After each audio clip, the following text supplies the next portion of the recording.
The next game is not that hard, but it's weird as fuck. So people just get there, and if you've only spent 13 minutes, you can just chill out and be like, all right, let's figure this out. But if you have the 5-minute warning going, right, you're just like, why'd they give this? I hate this test. And then you just go to the last game, and then you kind of guess, and you go back and you read. It's a weird game, but that's what you need. You need that extra time so you can be calm in the weird games. Yeah. For test-taking strategy, would you recommend moving on once you reach a certain point in the test, or? No, because unless you're really struggling with that game, your best investment of time is to keep answering, to keep getting points. And so if the game is taking you longer than it should have, in theory, right? We're all at different places. So I'm just giving you like the ideal times for these games once you've perfected your games. But even if it's taking you longer than it should have, your time is probably best spent just continuing to answer questions and get points than to be like, okay, well, I should be done now, so I'm going to go on to the next one. Like, you're actually, at the end of every game, you're starting to be the most efficient because you're familiar with the rules, you understand the rules, and now it's like, you just have to get points. And so you might as well just keep going with the game.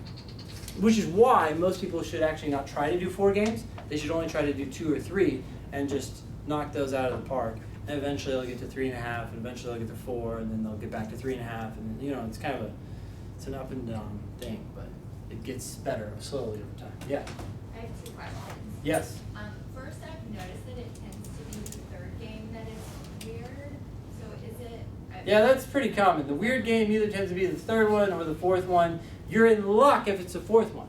Well, you want the weird game to be the thing you encounter last. Well, I was going to say, would it be advisable to skip that one if it's really wonky? If you look at it, you're like, I've never seen anything like this before. Yeah, just go immediately. What you don't want to do is invest time and then backtrack and go on, because now it's like all that time is kind of wasted. Yeah. But, I mean, at some point, if you really don't know what's going on, then you can't unlock it. Right. One thing to keep in mind, though, is that most of these wonky games are easier once you're relaxed. This is why so many people leave the test and they're like, damn it, of course, you gotta G there. And it's just like, you just had to have like a moment to yourself, and then it made sense. So taking a deep breath. But yeah, if you read it and you're like, I don't know what to do here, and I just want to keep moving, but I know how to deal with the last game because it's a grouping game, I've seen that before, I know what to do, I'm just going to start doing it, no problem with that. Because the order of the games doesn't matter as much. Okay. Second question, I know it's important in LR reading prompts to read every answer, even if you come across one that matches your prediction. That's right. Is that different in games? That's different in games. And it depends on your confidence level. So one thing that happens is some games are easy, right? And they're ordering. And so as you're going through the game, you're like, I know this shit. This is the answer. Da da da da da, right? And when you get to A and you see that that's the answer, you can pick it with confidence and move on. You can do that for the entire game. Now, other games are harder.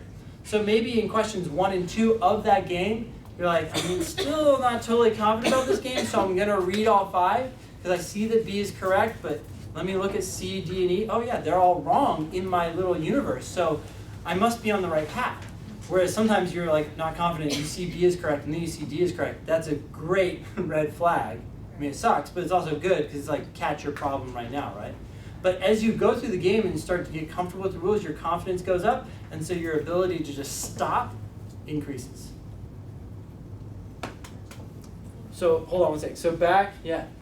I have a question about the rule that says Jackie reviews either mystery or non-rules. Does that mean, if not in this game, but generally, does that mean that Jackie can constantly review both mystery and rules? Yes, in this game, no, because Jackie can only go once, but you're absolutely right. Or statements on the LSAT are not mutually exclusive unless they say so, or another rule prevents them from being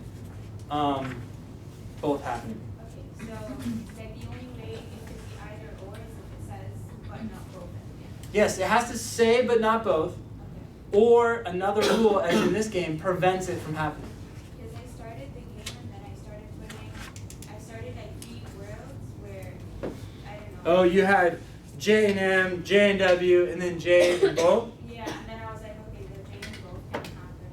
And then Yeah, so normally that would be a possibility. But in this game, it's not. So did you miss that first rule that said they go exactly once? Yeah. Okay. So it sounds like you just need to slow down like a half a second, because then it ends up saving you so much more time down the road. And I have another question.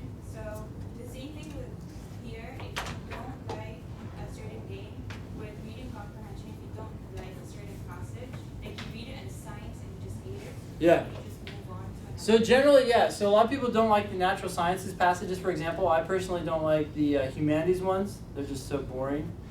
But sorry if you studied that. But in any case, I wouldn't skip those if they were passages 1 or 2. Because chances are they're going to be easier. But if you get that in passage 3 or passage 2, I wouldn't read it and then say, oh, I hate this, I'm going to skip it. You know in the first line, right? The first sentence tells you right away whether it's humanities, law, natural sciences, or social sciences. Like the spider descends from the tree. You're like, okay. That's natural sciences. I don't want anything to do with spiders descending from trees. So then you just skip. If you invest time, same as with the games, if you invest time and then skip, it's kind of like you're really spinning your wheels.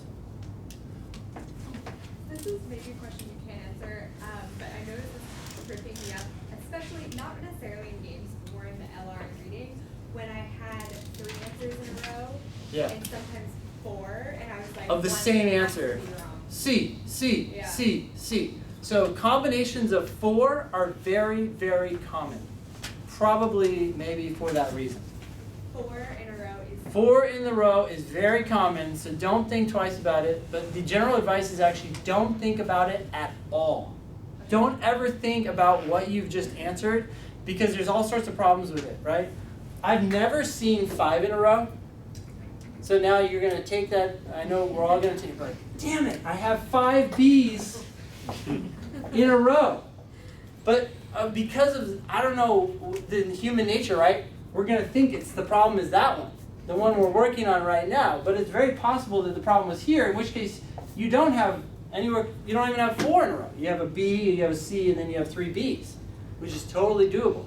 So I would just say, just never even think about it. Just like, what's the best answer for this question? Moving on. Because you might get 5 in a row. Probably one of them is wrong, because I don't think I've ever seen that.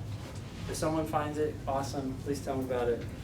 But there's no way to decide what to do with that information, except to say, okay, somewhere along the line I probably messed up. Because there's always a first, too, right? Maybe some guy at LSAT is like, yes, 5, I finally got it. Got approval. And you're like, based on my past experience, I've never seen 5 in a row, but this, Joe Schmo, had been petitioning President Testi and asked her to give that approval. That's, by the way, the name of the LSAT president's name. So, very fitting. Okay, anyways, any other questions? Yes? This is more about the format of the test. The experimental section, it can be any type. It can be any type, Yeah. but chances are it's going to be logical reasoning. Because Oh, really? in your room, 25% of the test takers will have games, 25% will have reading comp, 25% will have one LR, 25% will have another LR. Wait, what? Because the experimental sections are used to make future tests. Oh, so people will get different experimental sections? Yes. Oh, I So didn't know in that. your test room, people will have a different experimental section, and they will have it at possibly a different time. Oh, okay. So got you it. get it second, they get it fifth.